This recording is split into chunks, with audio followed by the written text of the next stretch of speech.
Afternoon all. I hope you can all hear me okay. Very lovely to see you. Warm welcome back to Outer Temple. We have a fantastic lineup of speakers today, as ever. We've got a trip to Spain. We've got trips up in the air, cross-border.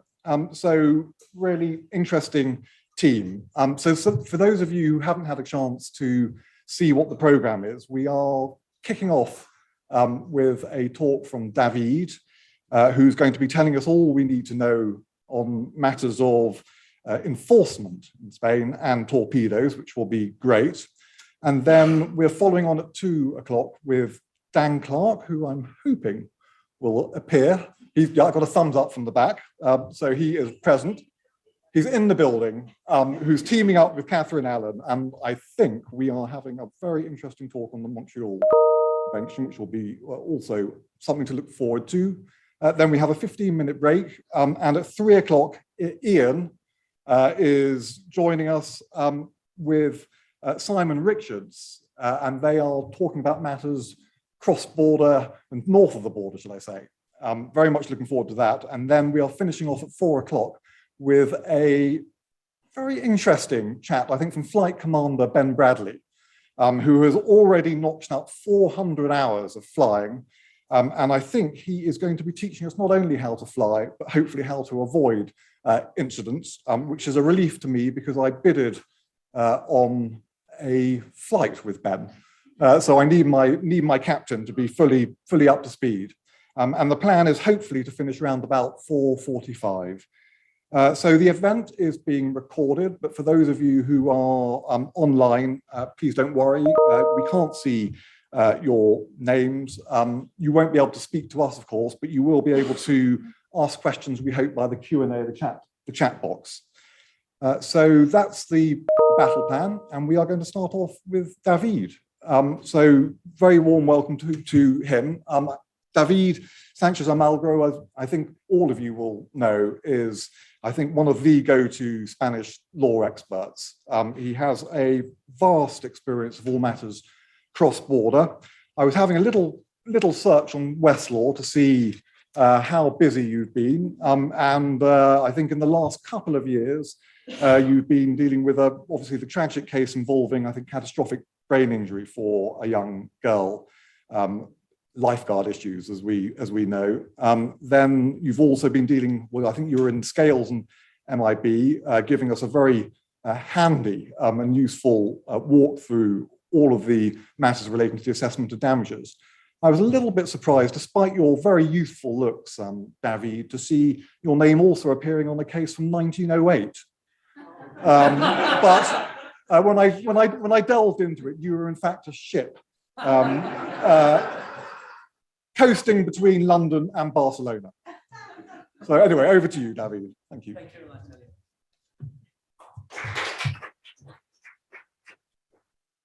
Well, thank you very much, everybody, for attending. It's a real pleasure to be here with you and see so many familiar faces. So let's get on with the talk. Well, thank you very much, Outer Temple, for inviting me. It's a pleasure to be here.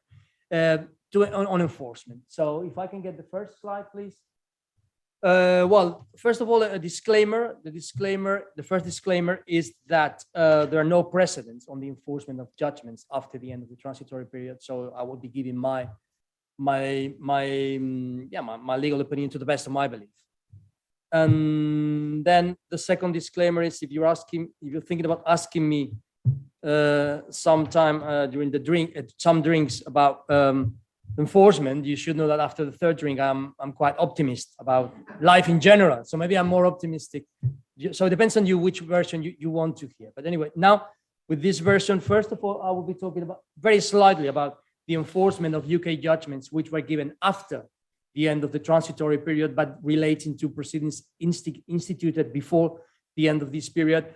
Actually, I shouldn't be talking about this because the withdrawal agreement, Article 67, is very clear that all proceedings instituted before the end of the transitory period should be ruled by Brussels. But the reason why I'm making reference to this is some practice I'm seeing being displayed by Spanish insurers, very recent. So basically, there are two recent cases where what we have seen is that Spanish insurers They are all judgments given after the end of the transitory period, but in claims which started before. So what the Spanish insurer will, well, they are small insurers. So, but what they have done is that they have paid damages directly, no problem, very fast. And then when it comes to legal cost and the order on legal cost, they have just disappeared. So I've seen, I mean, I know at least 2 English law firms which have been chasing up the Spanish insurer, and they say that they've paid damages, and that's it. It's over, and it's not over, obviously. So the arguments they are giving, well, they're not giving any arguments. That's why I have a question mark there, because they are simply disappear and saying, well, I paid damages, and that's it. So basically I think the only argument they have is that they don't like to pay legal costs, English legal costs, because they're very high. But that's not a very reasonable argument, not very serious argument. But that's the reason, and that's why they're not coming back to us. So in the first experience I've had, it was, well, I won't say the names, but the Spanish insurer paid damages that then it took 10 months. They just paid very recently the legal cost, and it was when I showed them, I sent them the application already drafted for enforcement. And then the second one, the legal costs are around £200,000, which hurts, and they are refusing to pay them.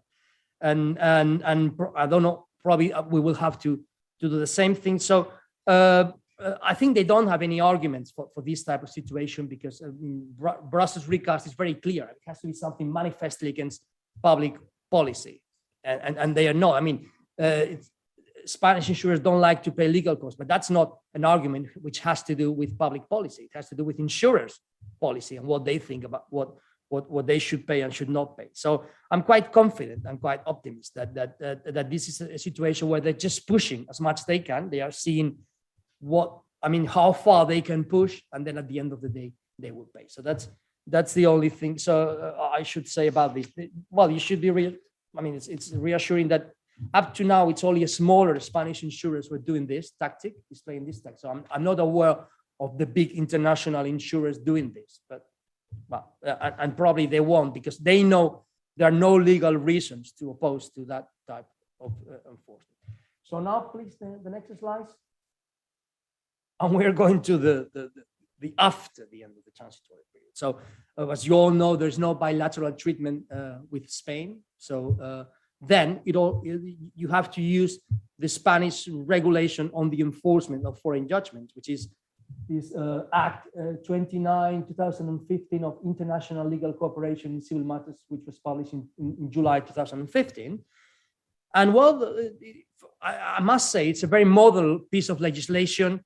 It's very much inspired by the principles of cooperation and the existence of a legal community. So, and then on top of that, there is Article 48, which says that the Spanish judge may not review the merits of the claim. So the starting points are very good.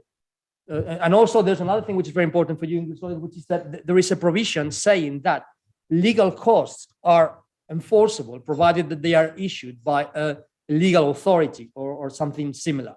So it's all very, very good starting point for all of us, and it gives you reasons to be optimistic.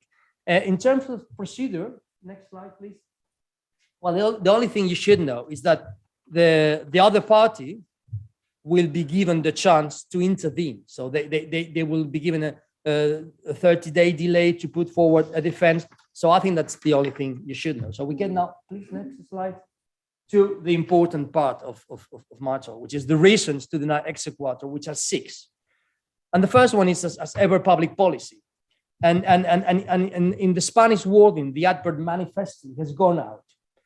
But in my opinion, that's not such a big deal. I mean, because the concept of public policy is something very serious. So from the Spanish perspective, public policy relates to the fundamental rights that are protected in the Spanish Constitution. And mostly it refers to the right of defense. So if you review all the legal cases, and there are quite a few on this act, they are all cases where the defendant did not have the chance to put forward a defense. So they are cases in, how could I say, young democracies or places where the judicial system is not very developed. So you won't see this with a serious country. So this is one of the things I would like to say, that I don't think that public policy is such an important factor as the Spanish insurers think, because whenever I talk to them, they say, well, we will oppose and we will allege public policy. But public policy has to do, as I said before, with the right of defense. And I think one of the advantages that a British judgment has is that probably if you ask a Spanish judge, which is the judicial system they respect the most, all of them, they won't say the American, they will all say that it's the English. So that's a reason for optimism. And everybody knows that a defendant will always be given the chance to put forward a defense in proceedings in England. So public policy doesn't worry me that much. I don't think it's the type of obstacle that Spanish insurers believe.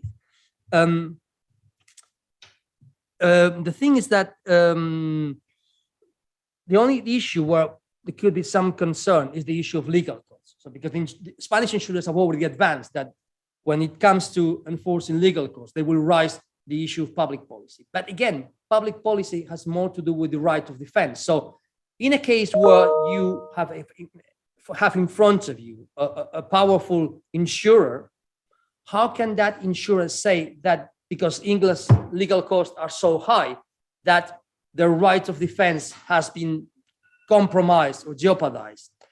And really, I don't really see how they can do that. On the other hand, if you think about a case where you are suing a Spanish individual, or imagine you're suing a Spanish hotel, family hotel with very few rooms, there maybe they could say that that because English legal costs are so high that their right of defense has been compromised. But in the event of an insurer, I don't think they have a strong argument there, because they have the financial resources, they have the technical means, they have the legal equipment. So I don't think they can use this argument. So my advice on this is, if you are thinking about litigating in England a case where the accident happened in Spain, and obviously you have to think about what will happen with enforcement, that you have to be very careful who you have on the other side. So it's not like you should join everybody, because if you start joining people who could use the argument that because they are not a powerful insurer, that they will not have the chance to litigate in England because it's so expensive to litigate there compared to what it is in Spain. So maybe there you have a problem. But with insurers, as I said, I think that they have the right of defense and they can use it everywhere, because they have, and the court knows that. So please, the next slide. The second reason why the Spanish judge can deny enforcement of a British judgment is because the judgment was given in breach of the right of defense. Again, this doesn't worry me too much, because we all know that in the proceedings in England, the defendant will be given the chance to put forward a defense. So it's not really an important reason, just mention it. So, sorry, can I have the next slide? So the next slide is I think it's the most important one. So we're getting now down to business. This is the jurisdiction issue. So the Spanish judge can deny enforcement of a British judgment where it's a matter in which the Spanish courts have exclusive jurisdiction, or in respect of other matters, if there is not a reasonable connection between the dispute and the jurisdiction of origin. So, but as regards the first one, again, it's an optimist start, because personal injury is not included among the list, in that list of matters where the Spanish courts have exclusive jurisdiction. So there's no obstacle for that. So that's a good starting point again. And it all comes down to reasonable connection. And it's helpful. As I said, this is a modern law inspired by international principles. And there is a definition for reasonable connection. So if you're asking me, when is there a reasonable connection between a dispute where the accident happened in Spain and the English courts? The test is that the foreign court should have said that they are competent, relying upon criteria which are similar to the ones that Spanish court would use. And here I want to stress the word similar, because it doesn't say that they have to be identical. So just similar. And the Spanish word is similar, so it's very much the same. So you don't have to convince, when you are enforcing a British judgment in Spain, you don't have to convince that the criteria used by the English court are exactly the same, just similar. And here it's when Brownlee comes into play. And I've read this judgment again. It's a great achievement for claimants, and it's a great job that was done there. My problem with Brownlee, when I read it with my Spanish eyes, is that, well, is that it says what it says. And what I would like Brownlee to say is something like, well, we, the English court, we are competent because this is a poor widow. Her husband died, her daughter died too. She had these very nasty injuries in a jurisdiction far away. She's fighting against this enigmatic corporation with branches in Canada and everywhere else in the world. So she deserves protection, and we want to protect her. And since she is the weaker party, she can anchor proceedings before the English court. So if Brownlee said that, that would be very helpful to me, because that would be something very similar to what a Spanish judge would understand. So it would sound familiar to them. The problem is that Brownlee doesn't say so, and he talks about the difference between direct and indirect damage, and that's a difficult route to go down to, because it will be difficult. It can be done, of course, but to convince the Spanish court that the harm occurred in England, well, actually the accident took place in Spain. So there is my reflection, and also my homework to you before you send me any homework, is how can you, as English or British barristers or solicitors, get the English court to say that they are competent using some arguments which sound familiar to the Spanish judge. Brownlee, I'm afraid, doesn't sound too familiar. It's possible that the principles underlying Brownlee are those I mentioned before, that they wanted, the four judges which ruled in favor of Miss Brownlee wanted to help her and protect her, but it's not. But it's not put so clear in that judgment. So, as I said before, the idea is, how can you get the English judge to say that they are competent in a case where the accident occurred in Spain, using some arguments which might sound familiar, like consumer protection, like protecting the weaker party. Obviously, you will not get an English judge to mention Odenbray or Brussels, because that's not English law anymore. But just if those principles were more or less mentioned in that judgment, well, that would be very useful to me when it's my time to do the homework and enforce. And then finally, on this jurisdictional issue, there is the interaction between Article 5.1J of the Hague Convention and Article 46 of the Spanish Act. It's funny because when I've spoken probably with some of you are quite optimistic about Hague Convention. Maybe they had some drinks, the ones who said that before. There's this problem we have about the transitory period, but it's not the most important one. But Hague entered into force in Spain in July 2022. It's not enforced yet for you, but it will only work for proceedings instituted when Hague was enforced for both countries. So there's a gap. We have a gap there. But the most important part is Article 5.1J, which, if I may read the English version here, says that the judgment will be recognizable for enforcement if the judgment ruled on a non-contractual obligation arising from death, physical injury, damage, loss of tangible property, and the act or omission directly causing such harm occurred in the state of origin, irrespective of where that harm occurred. So when I read this, it doesn't sound very much like Brownlee. So paradoxically, we could be in a situation where actually Article 46 of the Spanish Act is more favorable than Hague.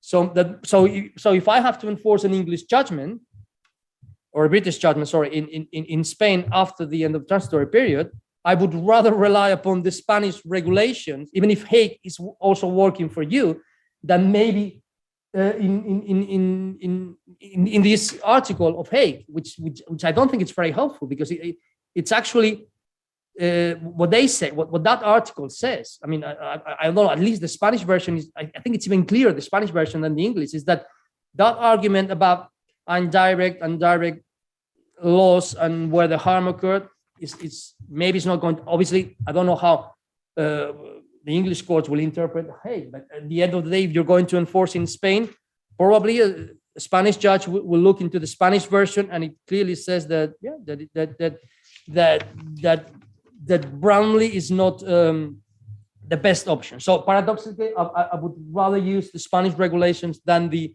English. Than the Hague Convention. And please next slide. Okay.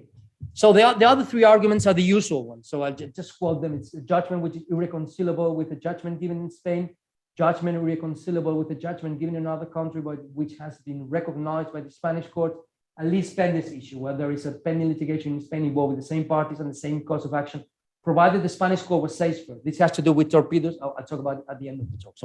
So we're finished with the reasons for. Can I have the next slide, please? We're finished with the reasons. You see, there are 6 reasons. In my opinion, it all comes down to 2 questions. The first question is the British judgment against Spanish public policy? And there, the burden of proof is on the defendant. So it's the insurer who has, because the principle is that a British judgment or any foreign judgment under the Spanish Act is recognizable and it's fine. It's the insurer who has. Sorry, I'm always saying insurer because I always think of them as the defendant. But it's the defendant who will have to say that the judgments against Spanish public policy, and I don't see that as something that can be easily done, because for as long as the right of defense has been respected, and we all know that it is respected before the English courts, that's not the best argument. And the only issue they can come up, it's this issue about the legal cost, because in Spain legal costs are capped at 1/3. So if the value of the claim is, say, 100,000 euros, the highest you can claim for legal costs is 33,000 euros. When you are lucky that you get, because normally you don't get. So it is, but for me, that's a procedural provision. So I don't think it's something that it's nowhere written in our constitution that legal costs should not be expensive. It's just written in the constitution that you must have the opportunity to defend yourself. And if you are an insurer, even if it's expensive, you always have the possibility to defend yourself. And the second question is the one about whether there is a reasonable connection between the dispute and England. And there, the test is whenever there is something that sounds familiar to the English judge, to the Spanish judge, like consumer protection, all that will be quite helpful. And then there's just a couple of things I would like to mention, which is what will be the strategy for defendants. I know well that they are discussing about the possibility of not appearing before the English courts if they are sued in England, and they are considering this very carefully. But mainly the 3 scenarios I see is the first one, they don't appear. The second one is they appear, but they only fight jurisdiction, so they will not get into the merits of the claim. They will not appear. And the third one is that they appear, they contest jurisdiction, but at the same time they discuss liability and quantum. So, and that's the ideal scenario, the third one for me, because I think that in a case like that, I think the prospects of enforcing are better than in the other 2 scenarios. So let's see what they will do. The problem is that you don't know what the insurer will do until you have already filed the claim. So how do you file the claim when you don't know what the insurer is going to do? So but that's where we are. It's a little bit uncertain. And the other factor is what the Spanish law has been applied to discuss liability and quantum, and obviously that will help. That will help, because my experience with English judgments, and I just read yesterday one Woodward. It's a judgment where it deals with Spanish penalty interest, with insurers outlay. It's from a county court in Norwich, but still, the way that the judgment applies Spanish law is very thorough. It's very good indeed. So, and that's very much in favor of the enforcement of English judgment, because when a Spanish judge reads a judgment, he will say, well, this judgment is better than maybe 70% of the Spanish judgments applying the baremo. Why not enforcement? It's just this issue with the legal cost that they won't like. But anyway, the last part of my presentation is there's no precedent. So this is why I'm saying that I'm just giving my opinion on this. So the question is, who wants to go first? And I will give you my wish list in case you're thinking about instructing me. So first of all, I would rather have a case where there's only an insurer in front. Yeah, well, I don't want to have a small hotel or an individual where they can say that they are not a very powerful entity. I would rather have a non-RTA accident. Why? Because I mean, for a Spanish judge, normally where road traffic happens, that's the competent jurisdiction. But anyway, this is a wish list, of course. So I would have to be an accident in a hotel, only direct action against the insurer. Of course, the insurer would have to appear and file a defense, not only contending jurisdiction, but also getting into the substance. So the liability and quantum issues are discussed. And of course, the claimant should be a widow or not, an old lady. Yeah, someone who I can really present to the court as a weaker party. And with that, I don't even need the drinks. I can get the enforcement. Okay. So I'm finished with enforcement. I'm looking forward to any questions. Okay, and so for the torpedo, just very briefly on this one. This was a case where I was co-counseling with Ian Deham of Outer Temple. This was a case where there was sorry, the next slide, please. There was an English tourist struck by a vehicle whilst crossing the road with the traffic light in red for pedestrians. And there was CCTV recording because this happened in front of a police station with something like 30 cameras. So it doesn't very often happen that you have the opportunity to have a recording of the accident. So you could see the English guy. I won't mention anything about alcohol, but because we don't know. But anyway, he was going from a hotel to a bar or something like that. And he was, and you could see him. You could see the traffic light was in red for pedestrians, and you could see him zigzagging between the vehicles, and then being struck forcefully by a car, and you could see him jumping and almost flying in the air. So he had very, very severe accidents. The police report was clear; it was 100% the fault of the English pedestrian. It was not because it was recorded, and they didn't take any speed measurements actually because they just wanted to close the matter, and it was quite clear. So in that case, the Spanish insurers, obviously they did it. First of all, I should say it's Allianz, because I think Allianz has been the firm the insurers I know who have been more proactive in terms of torpedo. So normally the Spanish smaller insurers will not have the advice or the technical means to do it, but Allianz normally does, and they've done it quite a few times. So they sued the English pedestrian, just claiming the cost for the repair of the vehicle, and they sued before proceedings were instituted before the English court. So clearly, it was the Spanish court that had been first said. So in this case, what we do, after discussing this case with Ian, and we thought that the way to go forward is just to fight liability before the Spanish court. So in a case where the police report was saying that the pedestrian was 100% liable, we had to do what we did. We instructed a reconstruction expert, and with the video, he was able to measure the speed of the vehicle, and he was able to determine that the vehicle was speeding, which was something that the police report was not mentioning because they just wanted to close the file with this British tourist struck whilst crossing in red. So then we next slide, please. So we appeared before the court.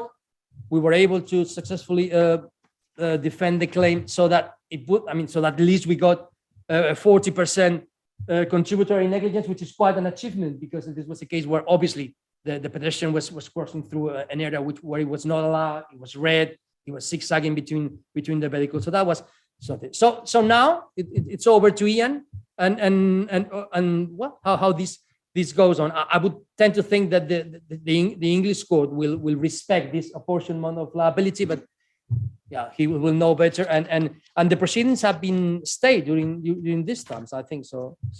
But anyway, the English part, you can ask Ian how it went or how it will go, because probably it's still ongoing. The next slide, please.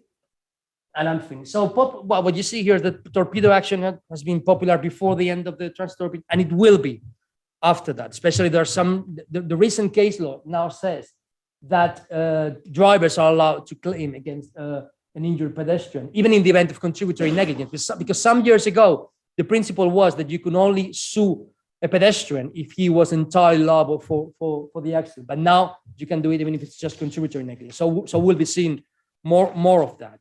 And next slide, please. So in general, my advice is that if you have one of these torpedo actions, you try to litigate, and the Spanish court has been first says, of course.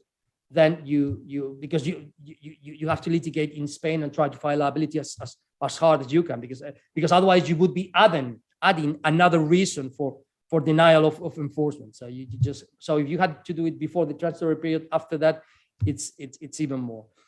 So and then obviously my advice is that you all litigate liability, and you try to say that you are not you're not able to quantify the claim yet, and then probably you may consider suing in England, even if it's after the Spanish court has been said, so that when the Spanish proceedings are over, then you can go to before the English jurisdiction. And then just one thing which is not in the slides, but it's a very recent development, only a week ago, is that there has been, and which has an impact on Torpedo, which is that now the criminal Spanish law, the criminal Spanish code has been amended. And now, for those of you who are familiar, in the old times, normally the Spanish criminal courts would be involved. Since 2015, this has not been the case because they took away all the criminal cases all the road traffic accidents from the criminal courts. But now it's coming back.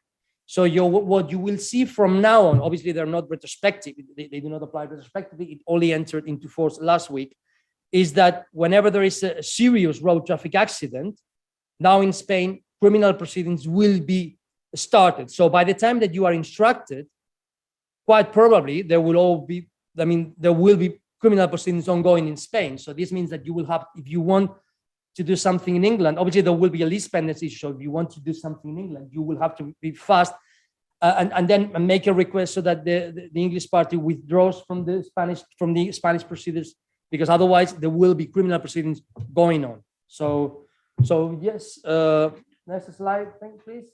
So you're be pleased to know that I'm finished, I'm done. It was a real pleasure to speak to you. And well, any questions? I don't know if after or whenever you want, I'll be very pleased to answer. Thank you again for your attention.